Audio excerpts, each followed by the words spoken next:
In the year 2000, my lifestyle went through quite a drastic change. I started college, I moved out away from my family,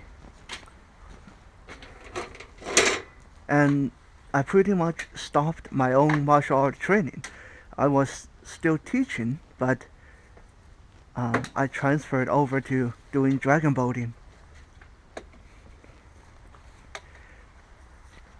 And for the next 11 years, even though I still train in my own time privately, and I spend some time teaching students self-defense, I really wasn't doing that much advancing in my own martial art style.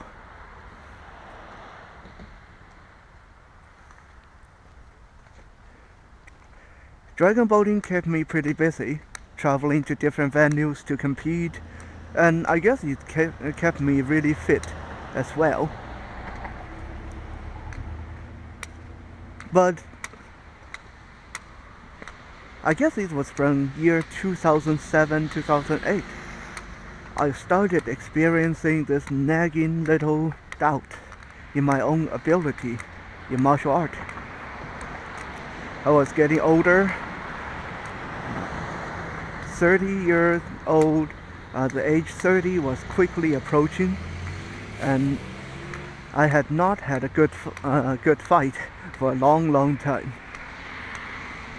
I remember quite often I would say to Liz, or say to my other friends, I said, I wonder if I could still fight. I mean, I knew I could teach, but could I still do what I preached, or was I just a talker? Was I turning into one of those martial art instructors who could only teach techniques and couldn't really perform? That really bothered me because I was not used to doubting my martial art prowess, as I guess you can say.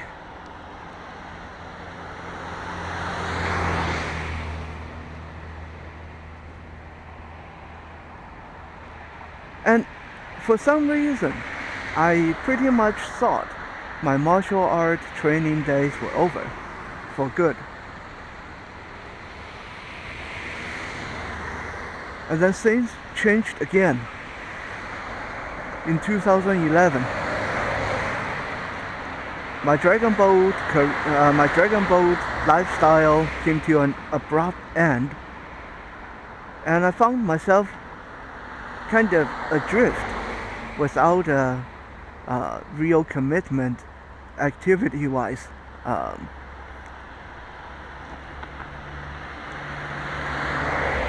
And then the crazy idea came to me.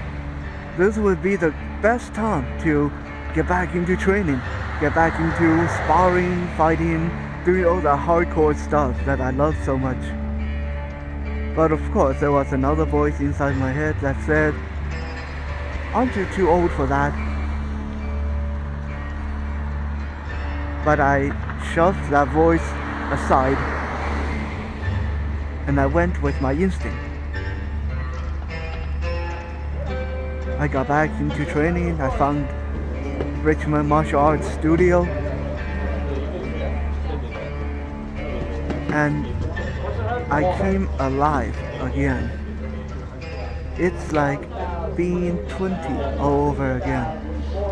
It's strange that sometimes you don't know that you're missing something in your life. If you've been without it for a while, you get used to missing it. And it's not until you get it back again that you realize how much you missed it.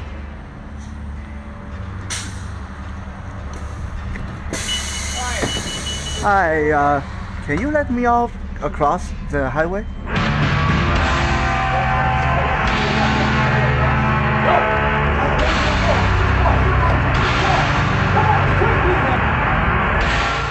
Some people think it's really strange that a person with my eye condition and ear condition would enjoy martial art as much as I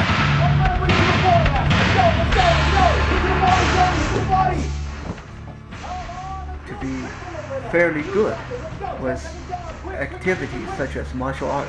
I have good reflex, I'm strong, I'm fast, and I don't mind the pain all that much. And I am very tenacious.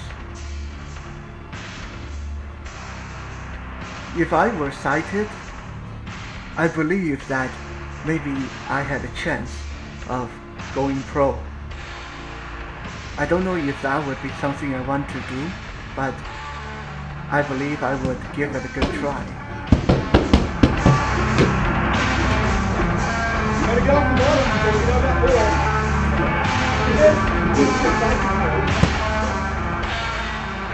It's not something I have to force myself to do.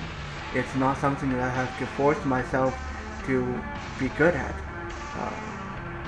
It's something that's natural to me. In a very real sense, martial art is easier to me than music, than computer, than many other things. When I'm out there on the mat learning a new move, teaching a new move, or just downright sparring, or trying out different techniques, different drills, I feel I'm doing something I was meant to do. I was made to do this. And I think that's reason enough to want to do it.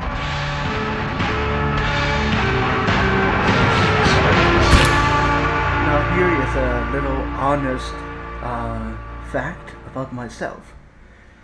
At the core of my person, I'm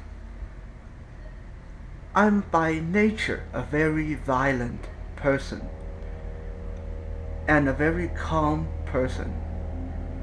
These two things may seem contradictory to you, but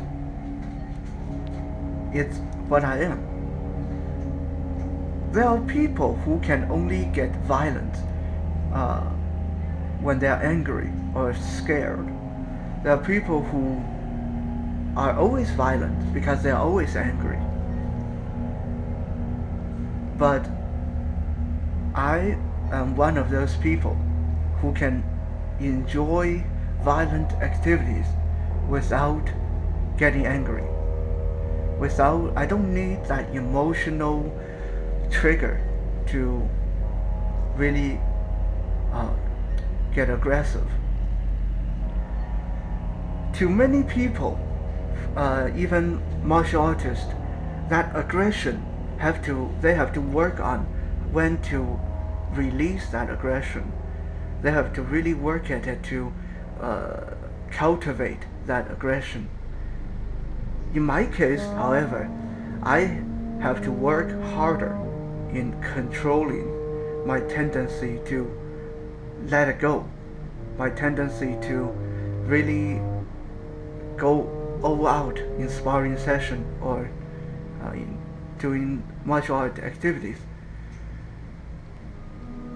Some people may think that I am a bit sadistic as well. I've definitely been accused of it before. Because when I'm sparring, no matter if I'm getting hurt or if I'm hurting my opponents or partners, quite often I seem so happy. But I am not happy because I'm hurting someone. I'm just happy because I'm doing something that I love so much. I'm happy because there's someone here sharing that activity with me. Am I a sadistic person? I don't think so. But there's no denial in that. I am definitely a violent person.